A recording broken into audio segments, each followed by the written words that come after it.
Price lord, hallelujah. ದೇವರ ನಾಮಕ್ಕೆ ಸ್ತೋತ್ರವಾಗಲಿ. ಪ್ರಾರ್ಥನೆ ಮಾಡಿಕೊಳ್ಳೋಣ. ಸರ್ವ ಸೃಷ್ಟಿಕರ್ತನಾದಂಥ ತಂದೆಯ ದೇವರೇ, ಮಗನ ದೇವರೇ, ಪರಿಶುದ್ಧಾತ್ಮನೇ ದೇವ, ನಿಮ್ಮ ನಾಮಕ್ಕೆ ಸ್ತೋತ್ರವಾಗಲಿ. ಸ್ವಾಮಿ, ಇವತ್ತು ವಾರದ ಈ ದಿವಸವೂ ಕೂಡ ನಿಮ್ಮಿಂದ ನೇಮಕವಾದಂಥ ದಿವಸ, ನಿಮ್ಮಿಂದ ನೇಮಕವಾದಂಥ ಸಮಯವಾಗಿದೆ. ಅದಕ್ಕಾಗಿ ನಿಮಗೆ ಸ್ತೋತ್ರ ಸ್ವಾಮಿ. ಈ ದಿವಸದ ಸಂದೇಶದ ಭಾಗವನ್ನು ಕೂಡ ಹೇರಳವಾಗಿ ಆಶೀರ್ವದಿಸಿರಿ. ನಿಮ್ಮನ್ನು ಬಿಟ್ಟು ಏನು ಮಾಡಲಾಗದು ಸ್ವಾಮಿ.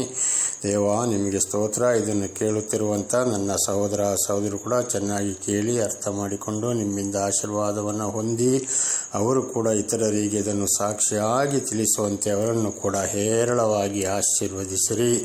ಯೇಸುವಿನ ನಾಮದಲ್ಲಿ ಪ್ರಾರ್ಥಿಸಿದ್ದೇನೆ, ನಮ್ಮ ತಂದೆ, ಆಮೇನ್.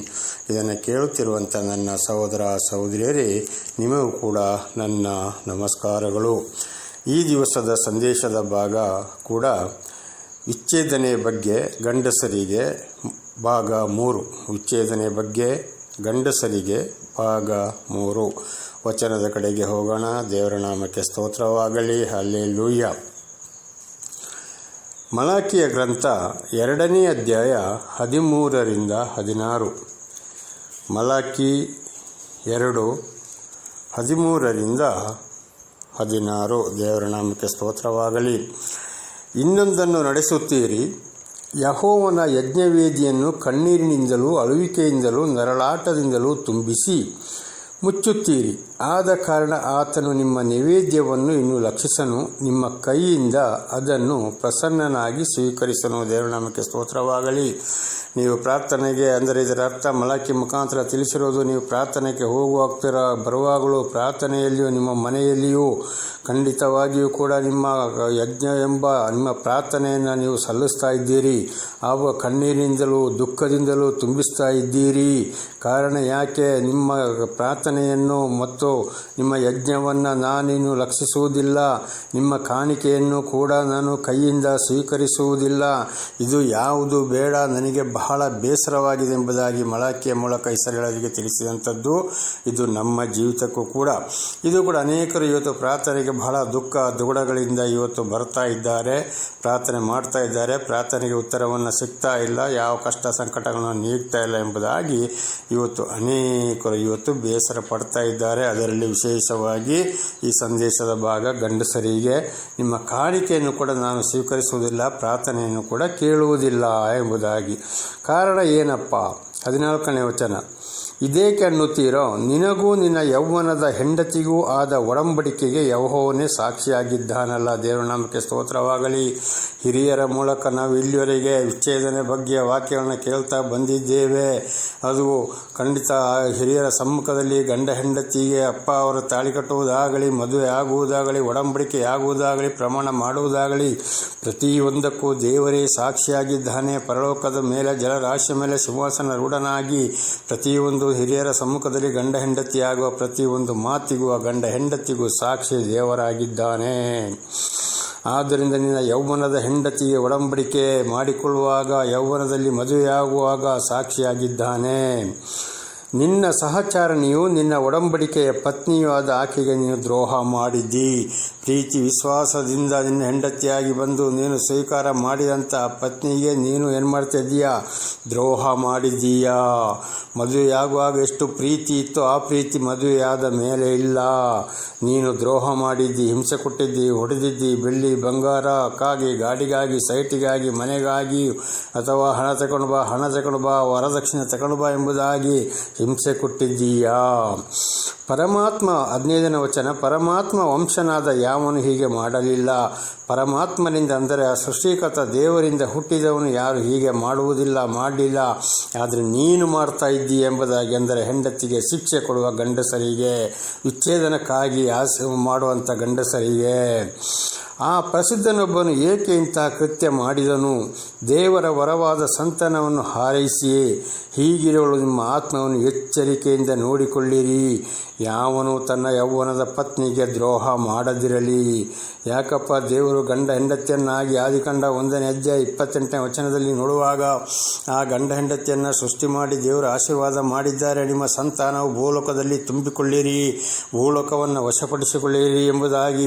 ಅದಕ್ಕಾಗಿ ನಿಮ್ಮನ್ನು ಗಂಡ ಹೆಂಡತಿಯನ್ನಾಗಿ ಮಾಡಿದರಲ್ಲವೇ. ಆ ಒಂದು ಪ್ರೀತಿಯಲ್ಲಿ ಹೀಗಿರುವಾಗ ನೀನು ನಿನ್ನ ಹೆಂಡತಿಗೆ ನಾನಾ ಥರದಿಂದ ಹಿಂಸೆಯನ್ನು ಕೊಟ್ಟಿದ್ದೀಯಾ, ಅವನು ದುಃಖಪಡಿಸಿದ್ದೀಯಾ, ಕಣ್ಣೀರು ಹಾಕಿಸ್ತಾ ಇದ್ದೀಯಾ.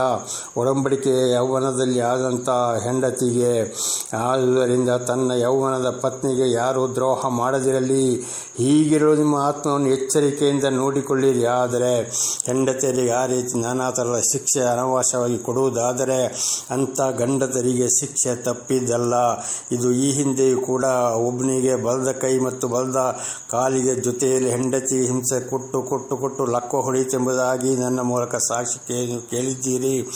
ಇನ್ನೊಬ್ಬರು ಕೂಡ ಮೊದಲ ಹೆಂಡತಿಯನ್ನು ಬಿಟ್ಟು 2ನೇ ಹೆಂಡತಿಯನ್ನು 10 ವರ್ಷದಿಂದ ಅಡಗಿಸಿ ಇಟ್ಟು ಕಡೆಗೆ ಏನು ಶಿಕ್ಷೆಯಿಂದ ಸತ್ತ ಎಂಬುದಾಗಿ. ಹೀಗೆ ಇವತ್ತು ಅನೇಕ ಗಂಡಂದಿರು ಕೂಡ ಯೌವನದ ಪತ್ನಿಗೆ ನಾನಾ ರೀತಿಯಲ್ಲಿ ಈ ವರದಕ್ಷಿಣೆ ಬಗ್ಗೆಯೂ ನಾನಾ ರೀತಿಯಲ್ಲಿ ಸುಖ ಸುಮ್ಮನೆಯೂ ಅಥವಾ ತಾಯಿಯ ಚಾಡಿ ಮಾತು ಕೇಳಿಕೊಂಡು ಹೆಂಡತಿಗೆ ಹಿಂಸೆ ಕೊಡೋದು, ಕಣ್ಣೀರು ಹಾಕಿಸೋದು ಖಂಡಿತವಾಗಿ ಅವರಿಗೆ ಸರಿಯಾದ ಶಿಕ್ಷೆ ಬರುತ್ತದೆಂಬುದಾಗಿ ಈ ವಾಕ್ಯ ಬಹಳ ನಮ್ಮನ್ನು ಎಚ್ಚರಿಸುತ್ತದೆ. ಆದ್ದರಿಂದ ಹೀಗಿರಲು ನಿಮ್ಮ ಆತ್ಮವನ್ನು ಎಚ್ಚರಿಕೆಯಿಂದ ನೋಡಿಕೊಳ್ಳಿರಿ. ಯಾವನು ತನ್ನ ಯೌವನದ ಪತ್ನಿಗೆ ದ್ರೋಹ ಮಾಡದಿರಲಿ. ನಿನ್ನೆ ಸಂದೇಶದಲ್ಲಿ ಕೂಡ ತಿಳ್ಕೊಂಡಿದ್ದೇವೆ. ಒಂದು ವೇಳೆ ಆ ರೀತಿ ಯೌವನದ ಪತ್ನಿಯನ್ನು ತೊರೆದು ಬಿಟ್ಟರೆ ಯೌವನದ ಪತ್ನಿಯು ಹಾದಿ ತಪ್ಪಳಂಥ ಗಂಡಂದಿರೇ ಕಾರಣವಾಗುತ್ತಾರೆ, ವ್ಯಭಿಚಾರಕ್ಕೆ ಹೋಗಲು. ಆಗ ಶಿಕ್ಷೆಯನ್ನು ಅಂತ ಗಂಡಂದಿರೇ ಅನುಭವಿಸಬೇಕಾಗ್ತದೆ, ಅನುಭವಿಸುತ್ತಲೇ ಇದ್ದಾರೆ. ಇದು ನಾವು ಸರಿಯಾಗಿ ಅರ್ಥ ಮಾಡಿಕೊಳ್ಳಬೇಕು. ನನ್ನ ಕಣ್ಣು ಮುಂದೆ ಎಷ್ಟೋ ಕಂಡು ಹೋಗಿದೆ. ಹಿಂದಿನ ವಚನದಲ್ಲಿ ಹಿಂದಿನ ಸಂದೇಶದಲ್ಲಿ ನಾನು ಹೇಳಿದ್ದೇನೆ, ನನ್ನ ಕುಟುಂಬದಲ್ಲಿ ಕೂಡ ಇದು ನಡೆದು ಹೋಗಿದೆ. ಬಹಳ ಶಿಕ್ಷೆಯನ್ನು ಅನುಭವಿಸುತ್ತಿದ್ದಾರೆ ನನ್ನ ಸಹೋದರರೇ. ಬಹಳ ಎಚ್ಚರ. 16ನೇ ವಚನ, ಇಸ್ರೇಲಿನ ದೇವರಾದ ಯೆಹೋವನು ಇಂತೆನ್ನುತ್ತಾನೆ, ನಾನು ಪತ್ನಿ ತ್ಯಾಗವನ್ನು ಹೆಂಡತಿಗೆ ಅನ್ಯಾಯ ಮಾಡುವವನು ಹಾಗೆ ಮಾಡುತ್ತೇನೆ.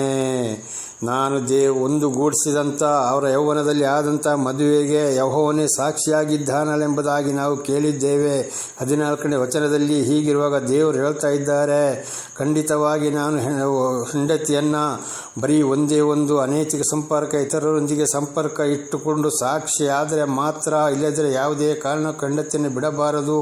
ಹಾಗೆ ಬಿಡುವುದಾದರೆ ಅಂಥ ಅನ್ಯಾಯವನ್ನು ನಾನು ಹಾಗೆ ಮಾಡುತ್ತೇನೆ ಎಂಬುದಾಗಿ ದೇವರೇ ಹೇಳ್ತಾ ಇದ್ದಾರೆ. ದೇವರ ನಾಮಕ್ಕೆ ಸ್ತೋತ್ರವಾಗಲಿ. ಹೆಂಡತಿಗೆ ಅನ್ಯಾಯ ಮಾಡುವವನ್ನು ಹಾಗೆ ಮಾಡುತ್ತೇನೆ. ಅಂಥವರನ್ನು ದೇವರೇ ವಿರೋಧಿಸುತ್ತಾರೆ, ಅಂಥವರಿಗೆ ದೇವರೇ ಶಿಕ್ಷೆ ಕೊಡುವವರಾಗಿದ್ದಾರೆ ಎಂಬುದಾಗಿ ಈ ವಚನ ನಮಗೆ ತಿಳಿಸಲ್ಪಡುತ್ತದೆ. ಇದು ಸೇನಾಧೀಶ್ವರ ಯೆಹೋವನ ನುಡಿ. ಸರ್ವವನ್ನು ಸೃಷ್ಟಿ ಮಾಡಿದಂಥ ಎಲ್ಲರಿಗೂ ಶಿಕ್ಷೆ ಕೊಡುವಂಥ ಆದಿಯು ಅಂತ್ಯವೂ, ವರ್ತಮಾನ ಕಾಲದಲ್ಲಿ ಇರುವಾತರು, ಭೂತಕಾಲದಲ್ಲಿ ಇದ್ದಾತರು, ಭವಿಷ್ಯತ್ ಕಾಲದಲ್ಲಿ ಬರುವಂಥ ಸರ್ವ ಸೃಷ್ಟಿಕರ್ತನಾದಂಥ ದೇವರ ಮಾತು. ಅವರ ಮುಂದೆ ಯಾವುದೇ ತೀರ್ಪು ಇಲ್ಲ ಇನ್ನು ಅವರ ಮಾತಿನ ಮುಂದೆ. ಆದ ಕಾರಣ ನಿಮ್ಮ ಆತ್ಮವನ್ನು ಎಚ್ಚರಿಕೆಯಿಂದ ನೋಡಿಕೊಳ್ಳಿರಿ, ದ್ರೋಹ ಮಾಡಬೇಡಿರಿ. ಆದ ಕಾರಣ ನಿಮ್ಮ ಆತ್ಮವನ್ನು, ಅಂದರೆ ನಮ್ಮ ಆತ್ಮಕ್ಕೂ ಕೂಡ ನಾಡಿದ್ದು ನ್ಯಾಯ ತೀರ್ಪಿನ ದಿವಸ ನೇರವಾಗಿ ಅಗ್ನಿ ಕುಂಡಕ್ಕೆ ಕೊತ ಉರಿಯುವ ಪ್ರಕಟಣೆ ಗ್ರಂಥ 21:8, ಮತ್ತಾಯ 24:51, ಯೆಶಾಯ 66:24, ಮಾರ್ಕ 9:48 ಪ್ರಕಾರ ಆತ್ಮವು ಅವತ್ತು ಪಾತಾಳದಲ್ಲಿ ಬಹಳ ಶಿಕ್ಷೆಯನ್ನು ಅನುಭವಿಸಲಿಕ್ಕಿದೆ. ಆದ್ದರಿಂದ ನಮ್ಮ ಆತ್ಮಕ್ಕೆ ಬಹಳ ದ್ರೋಹ ಇದೆ. ಅದು ಮಾತ್ರವಲ್ಲ, ಈ ಭೂಲೋಕದಲ್ಲಿ ಕೂಡ ಅನೇಕ ಶಿಕ್ಷೆಯನ್ನು ನಾವು ಅನುಭವಿಸಬೇಕಾಗ್ತದೆ. ಬಹಳ ಎಚ್ಚರ. ದ್ರೋಹ ಮಾಡಬೇಡಿರಿ. ಸುಖ ಸುಮ್ಮನೆ ಹೆಂಡತಿಗೆ ಆಸ್ತಿ ಪಾಸ್ತಿ, ಬೆಳ್ಳಿ ಬಂಗಾರ ವರದಕ್ಷಿಣೆಗಾಗಿ ಅಥವಾ ತಾಯಿ ಮಾತನ್ನು ಕಟ್ಟಿಕೊಂಡು ಸುಖ ಸುಮ್ಮನೆ ಯಾವುದೋ ಸಣ್ಣ ವಿಚಾರಕ್ಕೂ ಕೂಡ ಹೆಂಡತಿಯರಿಗೆ ದ್ರೋಹ ಮಾಡಬಾರದು. ದೇವರು ಕೊಟ್ಟಂಥ ಹೆಂಡತಿ ಪ್ರೀತಿಯಿಂದ ಮಕ್ಕಳ ಸಂತಾನವನ್ನು ನೀವು ಮಕ್ಕಳಾಗಿ ತುಂಬಿ ವಶ ಮಾಡಿಕೊಳ್ಳಿರಿ ಎಂಬುದಾಗಿ ಆ ಗಂಡ ಹೆಂಡತಿಯನ್ನು ಸೃಷ್ಟಿ ಮಾಡೋದಕ್ಕೆ ಮೊದಲೇ, ಈ ಮಕ್ಕಳ ಆಶೀರ್ವಾದವನ್ನು ಮಾಡೋದಕ್ಕಿಂತ ಮೊದಲೇ ಅವರಿಗೆ ಬೇಕಾದಂಥ ಭೂಲೋಕ, ಅದರಲ್ಲಿರುವಂಥದ್ದು ಎಲ್ಲವೂ, ಭೂಮಿಯ ಒಳಗಿರುವಂಥದ್ದು ಎಲ್ಲವೂ, ನೀರನ್ನು, ಗಾಳಿಯನ್ನು, ಸೂರ್ಯ, ಚಂದ್ರ, ನಕ್ಷತ್ರ, ಬೆಳಕನ್ನು, ಪ್ರತಿಯೊಂದನ್ನು ಪ್ರೀತಿಲಿ ದೇವರು ಮನುಷ್ಯರಿಗಾಗಿ ಕೊಟ್ಟಂಥದ್ದು. ಆದುದರಿಂದ ನನ್ನ ಸಹೋದರರೇ, ದ್ರೋಹ ಮಾಡಬೇಡಿರಿ. ಬಹಳ ಎಚ್ಚರ. ಮುಂದಿನ ವಚನಗಳಿಗೆ ಹೋಗೋಣ. 1 ಕೊರಿಂಥ 6:16-20. 1 ಕೊರಿಂಥಿಯರಿಗೆ 6ನೇ ಅಧ್ಯಾಯ 16-20. ಸೂಳೆಯ ಸಂಸರ್ಗ ಮಾಡುವವನು ಅವಳೊಂದಿಗೆ ಒಂದೇ ದೇಹವಾಗಿದ್ದಾನೆಂದು ನಿಮಗೆ ತಿಳಿಯದೋ? ಗಂಡ ಹೆಂಡರಿಬ್ಬರು ಒಂದೇ ಶರೀರವಾಗಿರುವರೆಂದು ದೇವರು ಹೇಳುತ್ತಾನಲ್ಲ. ಇವತ್ತು ಅನೇಕರು ಅನೈತಿಕ ಸಂಪರ್ಕಕ್ಕಾಗಿ ಏನು ಮಾಡ್ತಾ ಇದ್ದಾರೆ? ಮೊದಲು ಮದುವೆಯಾದಂಥ ಹೆಂಡತಿಯನ್ನು ಬಿಟ್ಟು ದ್ರೋಹ ಮಾಡಿ ಅವಳ ಮೇಲೆ ನಾನಾ ಥರದ ತಪ್ಪನ್ನು ಹೊರಿಸಿ ಇವತ್ತು ಮದುವೆಯಾಗಿ ಹಿರಿಯರ ಸಮ್ಮುಖದಲ್ಲಿ ಮದುವೆಯಾದ ಹೆಂಡತಿಯನ್ನು ಬಿಟ್ಟು ಸೂಳೆ ಸಂಸರ್ಗ ಮಾಡುವವರಾಗಿದ್ದಾರೆ. ಆವಾಗ ಏನಾಗ್ತದೆ? ಅಂಥವರು ಕೂಡ ಸೂಳೆಯೊಂದಿಗೆ ಅವನು ವ್ಯಭಿಚಾರ ಮಾಡುವವನಾಗಿದ್ದಾನೆ. ಇದು ಬಹಳ ಕಡೆ ಸಮಯದಲ್ಲಿ ಒಂದಲ್ಲ ಒಂದು ದಿವಸ ಕಾಲ ಬಂದಾಗ ಅಂಥ ಗಂಡಂದಿರು ಸರಿಯಾದ ಶಿಕ್ಷೆಯನ್ನು ಅನುಭವಿಸಬೇಕಾಗ್ತದೆ. ಹಿಂದಿನ ವಚನದಲ್ಲಿ ನಾವು ಕೇಳಿದಾಗೆ ಆತ್ಮಕ್ಕೆ ದ್ರೋಹವನ್ನು ಬಗೆದುಕೊಳ್ಳುವವರಾಗಿದ್ದಾರೆ, ಶಿಕ್ಷೆಯನ್ನು ಅನುಭವಿಸಿಕೊಳ್ಳುವವರಾಗಿದ್ದಾರೆ. ಅಂಥವರ ಮೇಲೆ ದೇವರ ಕೋಪ ಬರುತ್ತದೆ. ದೇವರ ಕೋಪಕ್ಕೆ ಗುರಿ ಆಗಬೇಕಾಗಿದೆ. ಕಾರಣ ಹಿಂದಿನ ವಚನದಲ್ಲಿ ಓದಿದ್ದೇವೆ, ಯೌವನದ ಹೆಂಡತಿಗೆ ದ್ರೋಹ ಮಾಡಿದ್ದು. ಗಂಡ ಹೆಂಡರಿಬ್ಬರು ಒಂದೇ ಶರೀರವಾಗಿದ್ದಾರೆ ಎಂದು ದೇವರು ಹೇಳುತ್ತಾನೆ. ಗಂಡ ಹೆಂಡತಿ ಒಂದೇ ಶರೀರವೆಂದು ಆದಿಕಾಂಡ 2:24-25 ನಾವು ಓದುತ್ತೇವೆ. ಅವರನ್ನು ದೇವರೇ ಗಂಡ ಹೆಂಡತಿಯನ್ನಾಗಿ ಮಾಡಿದರು. ಈ ಪ್ರೀತಿಯನ್ನು ಪರಸ್ತ್ರೀ ಸೂಳೆತನ ಮಾಡೋರು ಖಂಡಿತವಾಗಿ ದೇವರು ಸಹಿಸೋದಿಲ್ಲ. ಶಿಕ್ಷೆಯನ್ನು ದೇವರು ಇವರನ್ನು ಮೊದಲು ಗಂಡ ಹೆಂಡತಿಯನ್ನಾಗಿ ಮಾಡಿದರು. ಈ ದ್ರೋಹವನ್ನು ದೇವರು ಒಪ್ಪುವುದಿಲ್ಲ ಎಂಬುದಾಗಿ ಹಿಂದಿನ ವಚನದಲ್ಲಿ ನಾವು ಬಹಳ ಚೆನ್ನಾಗಿ ಅರ್ಥ ಮಾಡಿಕೊಂಡಿದ್ದೇವೆ.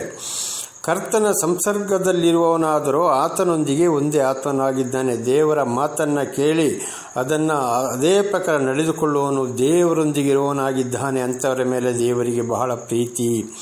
ಜಾರತ್ವಕ್ಕೆ ದೂರವಾಗಿ ಓಡಿ ಹೋಗಿ ಮನುಷ್ಯರು ಮಾಡುವ ಇತರ ಪಾಪಕೃತ್ಯಗಳು ದೇಹಕ್ಕೆ ಹೊರಗಾಗಿವೆ. ಆದರೆ ಜಾರತ್ವ ಮಾಡುವವನು ತನ್ನ ದೇಹಕ್ಕೆ ಹಾನಿಕರವಾದ ಪಾಪವನ್ನು ತಂದುಕೊಳ್ಳುತ್ತಾನೆ. ಅಂದರೆ ಸೂಳೆತನ ಇಂಥೆಲ್ಲ ಮಾಡುವುದಾದರೂ, ಕೆಟ್ಟ ಮನಸ್ಸು ಯೋಚನೆ ಮಾಡುವುದಾದರೂ ಅಂಥದಿಂದ ದೂರ ಹೋಗಿರಿ. ಈ ಪಾಪ ಕೃತ್ಯಗಳು ನಮ್ಮ ದೇಹಕ್ಕೆ ಶಿಕ್ಷೆಯನ್ನು ತರುತ್ತವೆ, ನಾಶಕ್ಕೆ ಹೋಗ್ತದೆ ಈ ದೇಹ. ಅದಕ್ಕೆ ಅಂಥವರೇ ಕಾರಣರಾಗಿದ್ದಾರೆ. ಆದರೆ ತನ್ನ ಜಾರತ್ವ ಮಾಡೋನು ತನ್ನ ದೇಹಕ್ಕೆ ಹಾನಿಕರವಾದ ಪಾಪವನ್ನು ಅವನೇ ಪಾಪವನ್ನು ತಂದುಕೊಳ್ತಾನೆ, ಶಿಕ್ಷೆಯನ್ನು ತಂದುಕೊಳ್ತಾನೆ. ದೇವರಿಂದ ದೊರಕಿ ನಿಮ್ಮೊಳಗೆ ನೆಲೆಗೊಂಡಿರುವ ಪವಿತ್ರಾತ್ಮನಿಗೆ ನಿಮ್ಮ ದೇಹವು ಗರ್ಭಗುಡಿಯಾಗಿದೆಂದು ನಿಮಗೆ ತಿಳಿಯದೋ? ನಮ್ಮ ದೇಹದೊಳಗೆ ದೇವರು ವಾಸ ಮಾಡ್ತಾ ಇದ್ದಾನೆ. ಪವಿತ್ರಾತ್ಮನಿಗೆ ಮನೆಯಾಗಿದೆ ಇದು. ಆದುದರಿಂದ ನಮ್ಮ ದೇಹದಲ್ಲಿ ಕೆಟ್ಟ ವಿಚಾರವನ್ನು ನಡೆಸಿದರೆ ಪವಿತ್ರಾತ್ಮನಿಗೆ ಬೇಸರವಾಗುತ್ತದೆ, ಪವಿತ್ರಾತ್ಮನಿಗೆ ದ್ರೋಹವಾಗುತ್ತದೆ. ಆದುದರಿಂದ ನಾವು ಬಹಳ ಶಿಕ್ಷೆಯನ್ನು ಅನುಭವಿಸಬೇಕಾಗುತ್ತದೆ. ನೀವು ನಿಮ್ಮ ಸ್ವಂತ ಸೊತ್ತಲ್ಲ, ಇದು ದೇವರು ಆದಿ ಕಾಲದಲ್ಲಿ ಆದಾಮನವುಗಳನ್ನು ಸೃಷ್ಟಿ ಮಾಡಿ ಅವರಿಗೆ ಆಶೀರ್ವಾದ ಮಾಡಿದ ಪ್ರಕಾರ ಇವತ್ತು ನಮ್ಮ ತಂದೆ ತಾಯಿಗಳು ನಮ್ಮ ಜನನಕ್ಕೆ ಕಾರಣಕರ್ತರಾಗಿದ್ದಾರೆ. ನಾವು ನಮ್ಮ ಸ್ವಂತ ಸೊತ್ತಲ್ಲ, ಇದು ದೇವರ ಶರೀರ, ದೇವರ ಆತ್ಮ.